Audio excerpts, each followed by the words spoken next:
What if the most dangerous rebels of medieval Europe still didn't carry swords, but songs? What if their verses held secrets so threatening the church moved to silence them forever?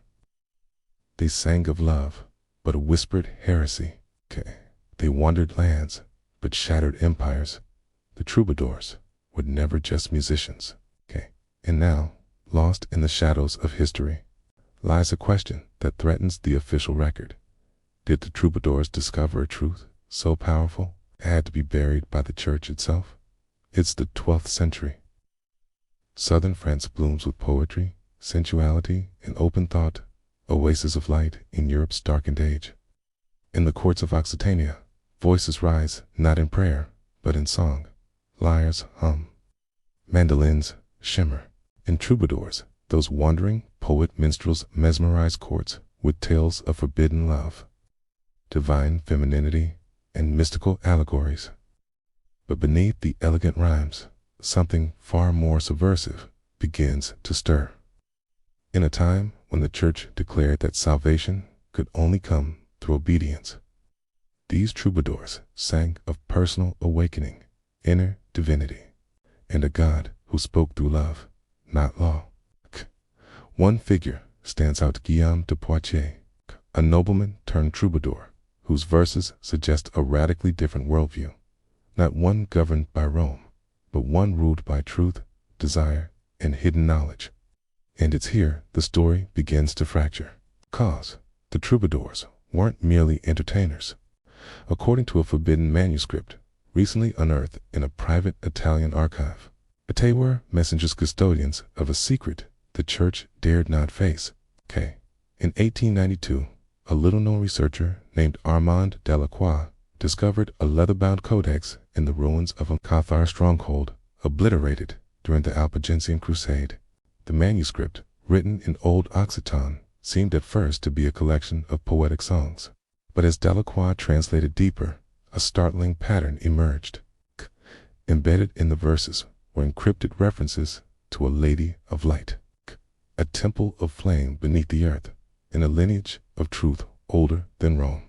Delacroix proposed a theory that shattered conventional history, that the troubadours were initiated in a pre-Christian tradition, one that worshipped the divine feminine, protected ancient prophecies, and sought to awaken spiritual freedom in defiance of Rome's authority. Within a year, Delacroix's work was banned in France. He was discredited, labeled mad, and vanished in 1901 under mysterious circumstances. His remaining notes, confiscated and stored, some claim in the Vatican's secret archives, according to suppressed writings attributed to the Order of the Rose Cross of Toulouse.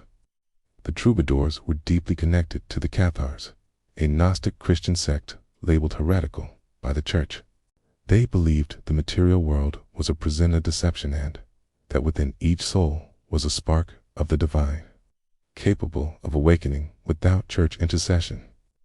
The lady in their songs wasn't merely a muse. She symbolized Sophia, the embodiment of divine wisdom. To venerate her was to reject the male-dominated hierarchy of the church. Their love songs were codes teaching enlightenment through longing, transcendence through union, and truth through metaphor. Even more unsettling, several troubadour texts reference the Knights Templar and an arc of light guarded in the Pyrenees. Was this a lost relic, a prophetic document, or something older, evidence of a lost civilization the church feared? Secret societies like the Order of Sion are believed to have preserved troubadour teachings. Their manuscripts, hidden in rural monasteries, speak of a convergence, a future age when the songs will rise again, awakening those ready to see through the veil. Academic institutions dismiss these theories as romanticized nonsense. Mainstream historians reduce troubadours to court jesters, entertainers without deeper meaning. But ask yourself, why were they hunted? In 1209, Coupe Innocent III launched the Albigensian Crusade, not just against the Cathars, but the entire culture of southern France. Whole cities were massacred. Libraries were torched, music outlawed. Language itself, Occitan, was nearly erased. What were they trying to silence? Today, key manuscripts remain sealed in Vatican vaults under the classification Index Librorum Prohibitorum. Even UNESCO-backed teams have been denied access to certain monastery basements in southern France, where local legends whisper of a book of secrets the church never destroyed.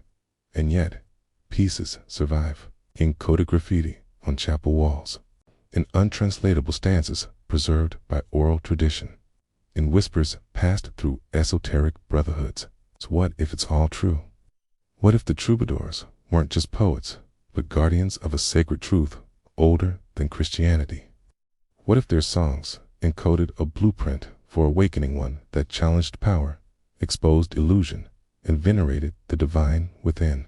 And what if the church feared them because they were right? In a world of silence, song becomes rebellion.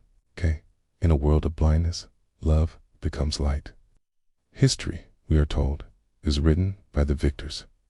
But sometimes, just sometimes, the vanquished leave behind a song, a whisper, a code. If history was rewritten once, could it happen again?